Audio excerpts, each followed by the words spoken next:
Hi friends, today we are going to learn about rancidity, its types and its prevention.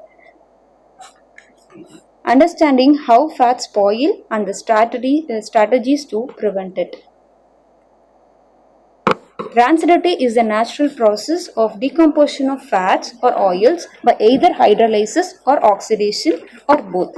The process of degradation converts the fatty acid esters of oils into free fatty acids. This gives rise to an unpleasant odor and taste in the food.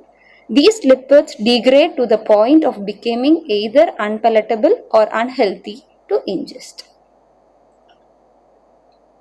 So there are two ways where the fats go bad. So either by odor absorption or by the rancidity development. So as we all know, the fats can readily absorb the surrounding odors. We can see the chocolate absorbing soap scents and also the butter which can pick up the refrigerated smells in our home. The rancidity development is the chemical reactions that produces disagreeable odors and flavors in fatty acid substances through complex breakdown processes.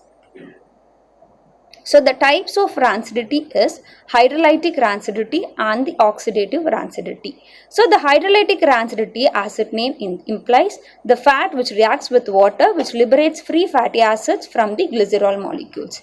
And in oxidative rancidity, it is a more complex reaction where the fat oxidizes into shorter carbon chains, aldehydes, ketones and volatile compounds. So the hydrolytic rancidity process where the triglycerides which reacts with water, so the fatty acid separates from the glycerol and the heat and lipase enzymes will catalyze this reaction. So you can see a leftover butter in the warm counters of kitchen may develop a characteristic rancid smell from the butyric acid liberation. So, and also the deep fat frying process in which the wet foods which can be introduced into the hot oil which results in the formation of rancidity, hydrolytic rancidity in the oil, and the further usage of the same oil may result in the development of breakdown and initiates rancidity. So here you can see if a molecule of water reacts with triglyceride, one fatty acid is liberated and a diglyceride remains. So to liberate glycerol, all three fatty acids must be removed from the molecule, and this reaction can be catalyzed by heat and by enzyme lipase. It is also a problem with deep fat frying where the temperature is high and wet foods are often introduced into the hot fat. The continued use of this rancid oil results in the additional breakdown. And then oxidative rancidity. So this is a predominant type of rancidity where the unsaturated fatty acids got affected. The higher amount of double bonds, there will be a higher oxidation risk. So that it will take place in three phases, that is initiation, propagation and termination. In initiation, the free radicals form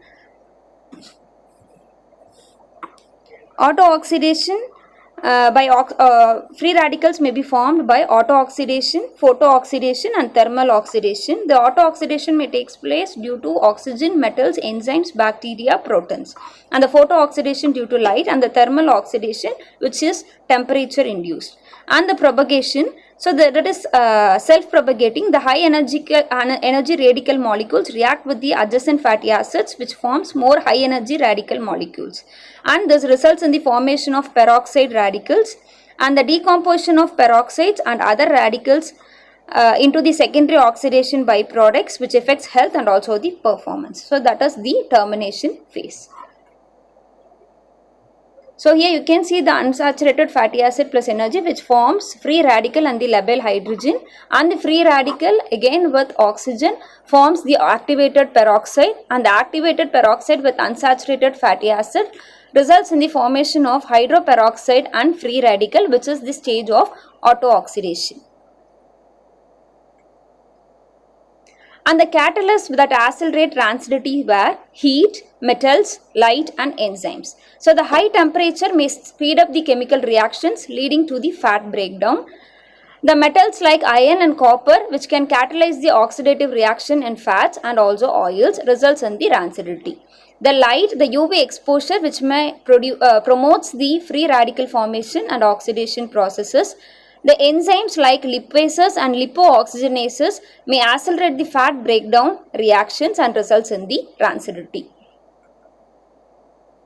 The prevention strategies were the storage controls, cool, you can store the fats in cool and dark environments, closed containers which results in the minimal oxygen exposure, and vacuum packaging, colored glass or wraps, storing in colored glass or in colored wraps, and avoid copper and iron utensils may prevent the rancidity.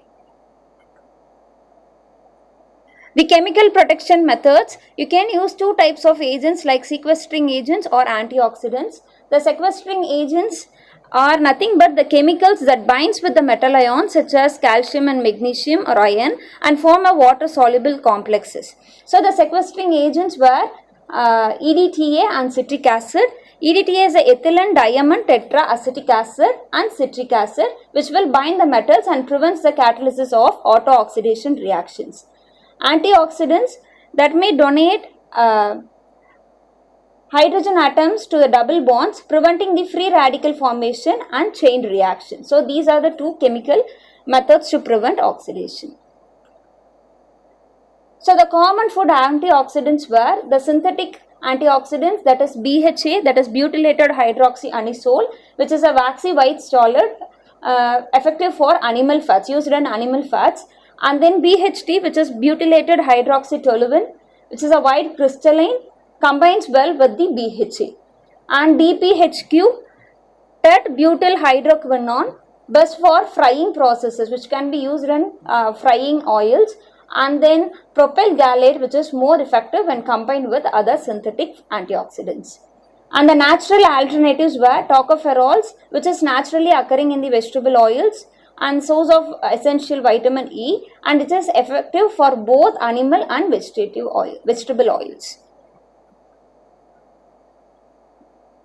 To preserve the fat quality, antioxidants are widely used in foods from potato chips to cereals, which can extend the shelf life and prevent the off flavors from the oxidative rancidity. Without proper fat preservation, quality foods and pleasant flavors would be impossible to maintain. Thank you, friends. Happy learning.